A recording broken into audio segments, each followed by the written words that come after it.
कब से बैठी हूँ पर अभी तक नहीं आई। बहू कहाँ मर गई? अंदर से आवाज़, जिंदा हूँ माँ जी, राधिका ने जवाब दिया। तो फिर मेरी चाय क्यों अभी तक नहीं आई? कब से पूजा करके बैठी हूँ, ला रही हूँ माँ जी। राधिका चाय के साथ भजिया ले आई। सास ने कहा, तेल का खिलाकर क्या मारोगी? राधिका ने कहा, ठीक है माँ जी, ले जाती हूँ। सास ने कहा, रहने दे, अब बना ही दिया है तो खा लेती हूँ। सास ने भजिया उठाई और कहा, कितनी गंदी भजिया बनाई है तुमने। राधिका, माँ जी, मुझे कपड़े धोने हैं, मैं जाती हूँ। राधिका दरवाजे के पास छिपकर खड़ी हो गई। सास भजिया पर टूट पड़ी और पूरी भजिया खाकर खत्म कर दी। राधिका मुस्कुराई और काम पर लग गई। दोपहर के खाने का वक्त हुआ। सास ने फिर आवाज़ लगाई, कुछ खाने को मिलेगा? बहू ने आवाज़ नहीं दी। सास फिर से चिल्लाई, भूखे मारोगी क्या? राधिका आई, सामने खिचड़ी रख दी। सास गुस्से से, ये क्या है? मुझे इसे नहीं खाना, इसे ले जाओ। राधिका ने कहा, आपको डॉक्टर ने दिन में खिचड़ी खाने को कहा है, खाना तो पड़ेगा ही। सास मुंह बनाते हुए, हाँ, तू मेरी माँ बन जा। राधिका फिर मुस्कुराई और चली गई। आज इनके घर पूजा थी। राधिका सुबह 3 बजे से उठ गई। पहले स्नान किया, फिर फूल लाई, माला बनाई, रसोई साफ की, पकवान और भोज भी बनाया। सुबह के 10:30 बज गए। अब सास भी उठ चुकी थी। राधिका अब पंडित जी के साथ भगवान के वस्त्र तैयार कर रही थी। आज ऑफिस की छुट्टी भी थी। उनके पति भी घर पे थे। पूजा शुरू हुई। सास चिल्लाती, बहू ये नहीं है, वो नहीं है। राधिका दौड़ी दौड़ी आती और सब करती। अब दोपहर के 2 बज गए थे। आरती की तैयारी चल रही थी। पंडित जी ने सबको आरती के लिए बुलाया और सबके हाथों में थाली दी। जैसे ही राधिका ने थाली पकड़ी, थाली हाथों से गिर पड़ी। शायद भोज बनाते हुए राधिका के हाथों में तेल लगा था, जिसे वो पोंछना भूल गई थी। सारे लोग तरह तरह की बातें करने लगे। कैसी बहू है, कुछ नहीं आता, एक काम भी ठीक से नहीं कर सकती, न जाने कैसी बहू उठा लाए, एक आरती की थाली भी नहीं संभाल सकी। उसके पति भी गुस्सा हो गए, पर सास चुप रही, कुछ नहीं कहा, बस यही बोल के छोड़ दिया, सीख रही है, सब सीख जाएगी धीरे धीरे। अब सबको खाना परोसा जाने लगा। राधिका दौड़ दौड़ के खाना देती, फिर पानी लाती। करीब 80-90 लोग हो गए थे। इधर 3 नौकर और राधिका अकेली, फिर भी वहाँ सारा काम बहुत अच्छे तरीके से करती। अब उसकी सास और कुछ आस पड़ोस के लोग खाने पर बैठे। राधिका ने खाना परोसना शुरू किया।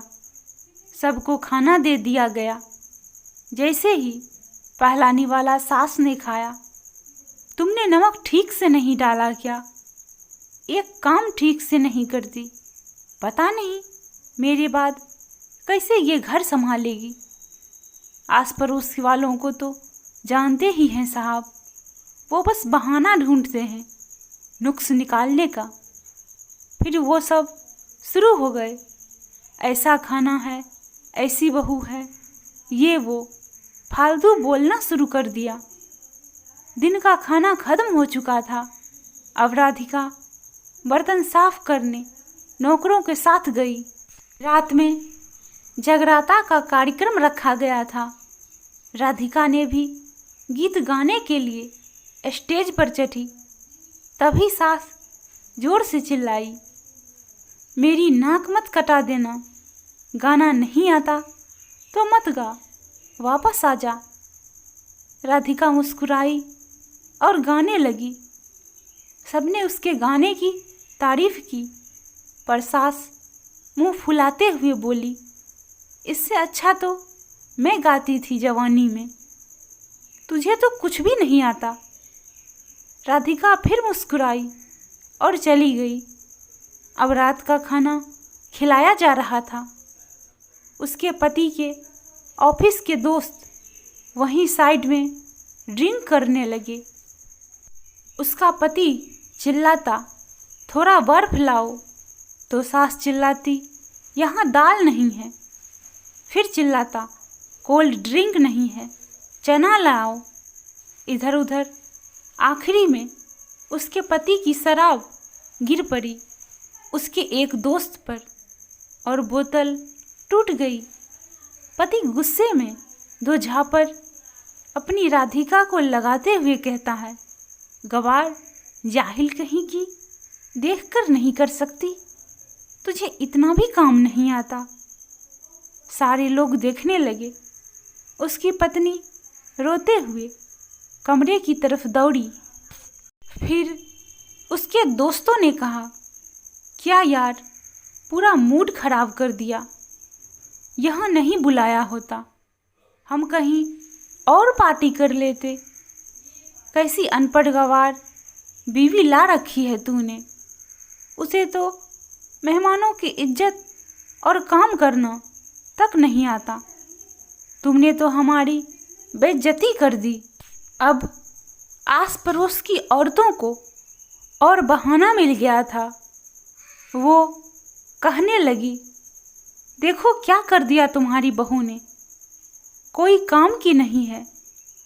मैं तो कहती हूँ अपने बेटे की दूसरी शादी करा दो, छुटकारा पाओ इस गवार से।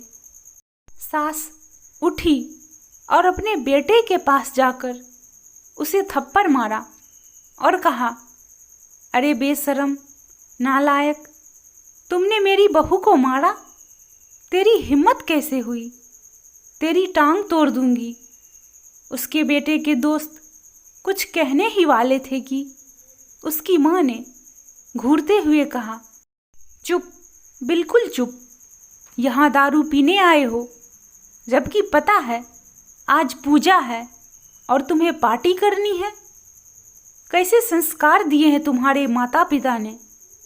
और किसने मेरी बहू को जाहिल बोला, जरा इधर आओ, चप्पल से मारूंगी अगर मेरी बहू को किसी ने एक शब्द भी कहा तो। अरे पापी, तूने उस लड़की को बस इसलिए मारा कि तेरी शराब टूट गई। पापी, वो बच्ची सुबह 3 बजे से उठी है, घर का सारा काम कर रही है, ना सुबह से नाश्ता किया, ना दिन का खाना खाया, फिर भी हंसते हुए, सबकी बातें सुनते हुए, ताने सुनते हुए घर के काम में लगी रही। तेरे यार दोस्तों को वो अच्छी नहीं लगी? जूते से मारूंगी तेरे दोस्तों को जो कभी उन्होंने ऐसा कहा। उसके यार दोस्त चुपके से खिसक लिए। अब सास बहू के कमरे में गई और राधिका का हाथ पकड़कर बाहर लाई। सबके सामने कहने लगी, किसने कहा था अपनी बहू को घर से निकालकर दूसरी बहू ले आना? जरा सामने आओ। कोई सामने नहीं आया। फिर सास ने कहा, तुम जानते भी क्या हो इस लड़की के बारे में? ये मेरी माँ भी है, बेटी भी। माँ इसलिए मुझे गलत काम करने पर डांटती है और बेटी इसलिए कभी कभी मेरे दिल की भावनाएं समझ जाती है। मेरी दिन रात सेवा करती है, मेरे 1000 ताने सुनती है, पर एक शब्द भी गलत नहीं कहती, ना सामने ना पीठ पीछे। और तुम कहते हो दूसरी बहू ले आऊं। याद है ना सीमा की दादी, अपनी बहू की करतूत।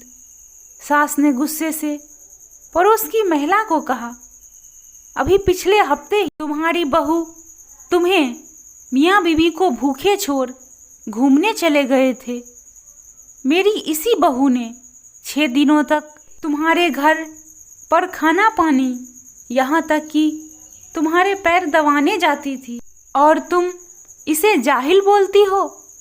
जाहिल तो तुम सब हो जो कोयले और हीरे में फ़र्क नहीं जानते। अगर आइंदा मेरी बहू के बारे में किसी ने एक लफ्ज़ भी बोला तो मुझसे बुरा कोई नहीं होगा, क्योंकि ये मेरी बहू नहीं, मेरी बेटी है। बहू सिसकियाँ लेते हुए फिर कमरे में चली गई। सास ने एक प्लेट उठाई और भोजन परोसा, बहू के कमरे में खुद ले गई। सास को भोजन लाते देखा तो राधिका ने कहा, अरे माँ जी, आप क्या कर रही हो, मैं खुद ले लेती। सास ने प्यार से ताना मारते हुए कहा, डर मत, इसमें जहर नहीं है, मार नहीं डालूंगी तुझे। तुझे नई सास चाहिए होगी, पर मुझे अभी भी तू ही मेरे घर की बहू चाहिए। बहू ने अपनी सास को रोते हुए गले से लगा लिया। सास भी रो दी पहली बार और कहा, चल खाना खा ले। फिर मजाक करते हुए कहा, फिर मेरे पैर दबाने चले आना, और ये ख्याल मन में मत लाना कि सास बोलती है किसी दिन मैं इसका गला दबा दूंगी, क्योंकि कभी मैं भी यही सोचती थी। दोनों खूब हंसने लगी। दोस्तों, कहानी पसंद आए तो please subscribe, share and like.